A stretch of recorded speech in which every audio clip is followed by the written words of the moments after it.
సార్వత్రిక ఎన్నికలకు ముందు యువగళం పాదయాత్రలో ఇచ్చిన హామీల అమలుకు కూటమి ప్రభుత్వం కట్టుబడి పనిచేస్తుందని ఆంధ్రప్రదేశ్ రాష్ట్ర మారిటైమ్ బోర్డు చైర్మన్ దామచర్ల సత్య అన్నారు.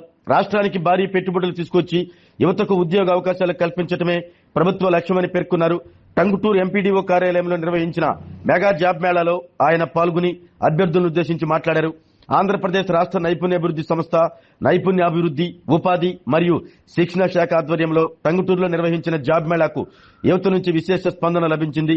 Master Minds, DBS Bank, Axis Bank, Flipkart, Kia Motors, Green Tech Industries, Muthoot Microfin, Tata Electronics తదితర ప్రముఖ సంస్థలు పాల్గొని అభ్యర్థులకు ఉద్యోగ అవకాశాలు కల్పించాయి.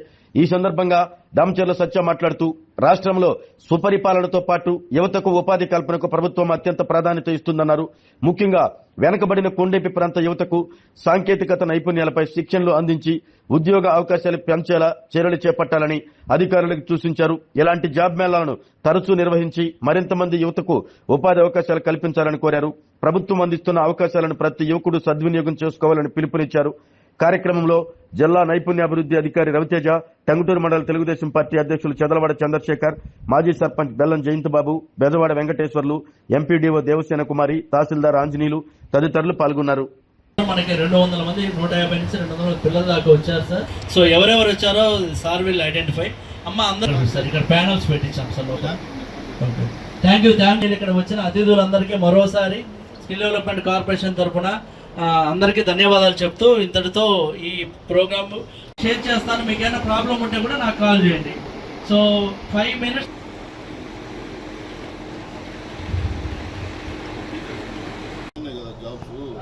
అవి కూడా వాళ్ళకి తెలియ కార్పొరేషన్స్ ఉన్నాయి కదా, వాటిలో కూడా కొన్ని ఎంప్లాయీస్ పడుతున్నప్పుడు ఒక నలుగురు కన్నా నైపుణ్యంలో ఎన్రోల్ చేసుకోవాలి సార్. అంటే ఒకటే పోర్టల్ సార్, ఇంకా అది హండ్రబుల్ మినిస్టర్ గా డెవలప్ చేస్తున్నారు సార్. ఈ నెల కానీ వచ్చే నెల కానీ లైవ్ లోకి వచ్చేసింది సార్. మనకి జాబ్ క్యాలెండర్స్ కానీ ఇవన్నీ ఏవైతే ఉన్నాయో సార్ అవి కూడా ప్రకాశం జిల్లాలో ఉన్న ప్రాంతాల్లో కల్లా బాగా బ్యాక్వర్డ్ ఉన్న ప్రాంతం వాటర్ లేవు, ప్రాపర్ గా అగ్రికల్చర్ కి వాటర్ ఉండదు, ఓన్లీ రైన్ వాటర్ మీద డిపెండ్ అయ్యేది. సో ఇలాంటి ప్లేస్ కి మీరు కొంచెం ప్రయారిటీ ఇచ్చి వాళ్ళు టెక్నికల్ గా కొంచెం ఏదో ఉన్నా కానీ కొంచెం ఫస్ట్ ప్రయారిటీ ఇలాంటి ప్లేస్ పెట్టుకొని మీరు ప్రమోట్ చేయండి. కొంచెం చిన్న సబ్మిషన్ సార్.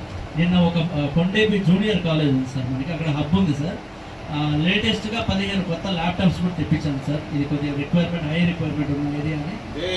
సొల్యూషన్ ఏదో టెంపరీ సొల్యూషన్ కాకుండా వాళ్ళకి పర్మనెంట్ సొల్యూషన్ చూపించండి. చేస్తాం సార్. మీరు ఏదో వచ్చి గవర్నమెంట్ పెట్టమంది కదా అని చెప్పి మీరు వచ్చి వేగా 4 పెట్టేసి 4 మీటింగ్లు పెట్టుకోకుండా 10 మందిని సెలెక్ట్ చేసినా ప్రాపర్గా అదేదో స్కిల్ మన ఇచ్చేది ఏదో ప్రాపర్గా చేస్తే వాళ్ళకి బాగుంటుంది, మనకి మంచి పేరు వస్తుంది, మైలేజ్. అది నేను మీకు చెప్పేది సార్.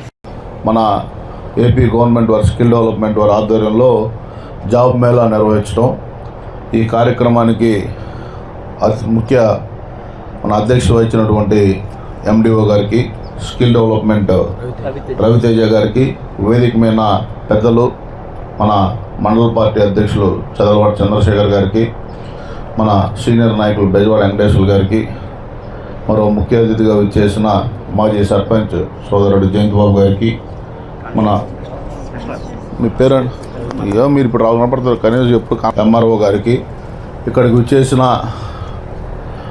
యువతి యువకులకు అందరికీ కూడా పేరు పేరున నమస్కారాలు. ఇది ఒక మంచి ప్రోగ్రాం.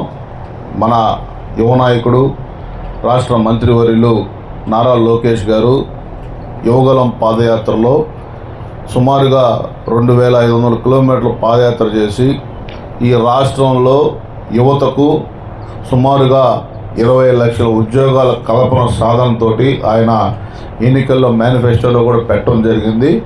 అదే యొక్క ముఖ్య ఉద్దేశంతో కూడా ఆయన ఈ రోజు వరకు కూడా పెట్టుబడుల కోసం అన్ని దేశాలు తిరిగి ఈరోజు ఆంధ్ర రాష్ట్రంలో తను ఇచ్చిన మాట ప్రకారం కోసం ఈ యొక్క 20 లక్షల ఉద్యోగాల కల్పన దశగా ఈ ప్రభుత్వం పనిచేస్తూ ఉంది. మన ప్రభుత్వం వచ్చినాక మీరెవరు ఊహించిన విధంగా ఈ మెగా డిఎస్సి ద్వారా 15,000 మందికి ఉద్యోగ అవకాశాలు కానీ, అలాగే మొన్న కానిస్టేబుల్ ఉద్యోగాలు కూడా మొన్న గౌరవ ముఖ్యమంత్రి నారా చంద్రబాబు నాయుడు గారు కూడా ఇవ్వడం జరిగింది. ఇది ఒక సుపరిపాలన అందించాలనే ఆలోచనతో ఈ ప్రభుత్వం పనిచేస్తూ ఉంది. నేను మీకు ఒకటే చెప్తా ఉన్నా, ఈ జాబ్ మేళాలు కూడా మేము కూడా చాలా నిర్వహించాం. కానీ ఇది చాలా బ్యాక్వర్డ్ ఏరియా. ఎంతో ఇంట్రెస్ట్తో నేను కానీ జయంత్ బాబు గారు కానీ అనేక ప్రోగ్రామ్స్ మా పెద్ద ఆయన వద్దంతప్పుడు కూడా ఆల్మోస్ట్ ఒక 20 lakhs ఖర్చు పెట్టి జాబ్ మేళాలు నిర్వహించాం. అనేక మంది వచ్చారు. కానీ వాళ్ళకి మీకు ఎవరైతే మీరు కంపెనీలు తీసుకొచ్చే వాళ్ళు కూడా సరిగ్గా సీరియస్నెస్ లేక చాలా ఇబ్బందులు పడుతూ ఉన్నాం. ఈరోజు అలాంటి సిస్టమ్ లేకుండా యువత చాలామంది ఎక్కువగా ఈ ప్రాంతంలో చదువుకున్న వాళ్ళు ఇంజనీరింగ్ స్టూడెంట్స్, అలాగే వాళ్ళకి రామాయపట్నం పోర్ట్ ఇప్పుడు మనకి ఇండోసోల్ కానీ అలాగే రేపు పోర్ట్ బేస్డ్ ఇండస్ట్రీస్ చాలా ఫ్యూచర్లో రాబోతూ ఉన్నాయి. ఏదైతే వచ్చిన కంపెనీలు కొంచెం వాళ్ళను కూడా మోల్డ్ చేసి ఈ యొక్క టెక్నికల్ దాంట్లోనే కాకుండా నాన్ టెక్నికల్లో కూడా చాలామందికి ఉపాధి అవకాశాలు, మీ యొక్క స్కిల్ డెవలప్మెంట్ కూడా మ్యారిటైమ్ ద్వారా కూడా చాలా స్కిల్ డెవలప్మెంట్ సెంటర్స్ కూడా పెట్టబోతూ ఉన్నాం. కాబట్టి మీరు కూడా కొంచెం ఇనిషియేట్ తీసుకొని ఈరోజు జాబ్ అనేది చాలా ఇంపార్టెంట్. ఎందుకంటే బయట పరిస్థితులన్నీ మీకు తెలుసు. ఇప్పుడు ఏ వచ్చినా కూడా సాఫ్ట్వేర్ ఉద్యోగాలు ఏ విధంగా ఇబ్బందుల్లో ఉన్నాయో మీకు అందరికీ తెలుసు. కాబట్టి మీరు వచ్చిన అవకాశాన్ని సద్వినియోగం చేసుకోండి. నేను ఒకటే రిక్వెస్ట్ చేస్తున్నా, అది పని పెద్దదా చిన్నదా అనేది కాదు, మీరు మనం చేసే పనిలో కమిట్మెంట్గా ఏదైతే ఇచ్చిన వర్క్ ప్రాపర్గా చేయవలసిందిగా కూడా మీకు ఒకసారి రిక్వెస్ట్ చేస్తా ఉన్నా. ఈ అవకాశాన్ని మీరు బాగా సద్వినియోగం చేసుకొని అలాగే ఏదైతే కంపెనీలు వచ్చారో ఇంకా ఫర్దర్గా కూడా ఎక్కువ రిక్రూట్మెంట్లు ఈ ప్రాంతంలో చేసుకోవాలని కూడా మరొకసారి మిమ్మల్ని అందరినీ కోరుకుంటూ ఒక మంచి కార్యక్రమానికి నన్ను ఆహ్వానించినందుకు కూడా మీ అందరికీ మనస్ఫూర్తిగా నా నమస్కారాలు. ఎవరైతే ఈరోజు ఇంటర్వ్యూలో పార్టిసిపేట్ చేస్తున్నారో వాళ్ళందరికీ కూడా మరొకసారి మీ అందరికి బెస్ట్ ఆఫ్ లక్ తెలియజేసుకుంటూ ఈ యొక్క హెచ్ఆర్ టీంకి కూడా మీరు కూడా కొంచెం ఎక్కువ రిక్రూట్మెంట్స్ ఈ ప్రాంతంలో తీసుకోవాలని కూడా మనస్ఫూర్తిగా కోరుకుంటూ సెలవు తీసుకుంటాం. ఆరోగ్యమే మహాభాగ్యం అంటారు. కానీ ఆరోగ్యాన్ని నమ్మకంగా కాపాడే స్థానం ఎక్కడ? ఇది ఒంగోలులో మీకు దగ్గరగా మన Venkataramana nursing home private limited. Caring your life 54 ఏళ్ల విశ్వాసంతో ఇది ఒక హాస్పిటల్ కాదు, ఇది ఒక విశ్వాసం. 3 తరాలుగా వేలాది కుటుంబాలను ఆరోగ్యంగా నిలిపిన ఆదరణ. మా నిపుణుల వైద్య బృందం మా దగ్గర అనుభవం కలిగిన బృందంలో అందించే సేవలు neuro surgery, general medicine, diabetes, pulmonologist, general surgery, ophthalmology, urology, orthopaedic, ENT, paediatrics, dental surgery, anaesthesiology, gynaecology, cardiology, emergency మరియు క్రిటికల్ కేర్. ఒంగోలులో ఆరోగ్యానికి ఒక కొత్త శకం ప్రారంభమవుతుంది. వెంకటరమణ ఐ హాస్పిటల్ ప్రారంభించబడింది.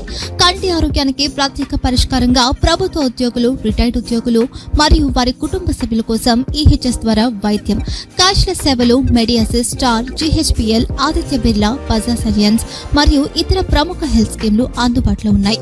ఆరోగ్యశ్రీ, డాక్టర్ ఎన్టీఆర్ వైద్య సేవా నిధి అందుబాటులో ఉన్నాయి. చిరునామా ఆర్టీసీ బస్ స్టాండ్ ఎదురుగా, Kurnool road, Ongole. Phone number 08592282623, cell number 9100679099. Eye hospital number 9866484770. Website www.venkatramananursinghome.com. Facebook www.facebook.com/pkrnh. Venkataramana nursing home, 3 తరాల విశ్వాసం, నూతనతతో కూడిన సేవ. మేము కేవలం చికిత్స చేయము, మేము శ్రద్ధ వహిస్తాం, పరిరక్షిస్తాం. సేవ చేయడం మాకు ధ్యేయం.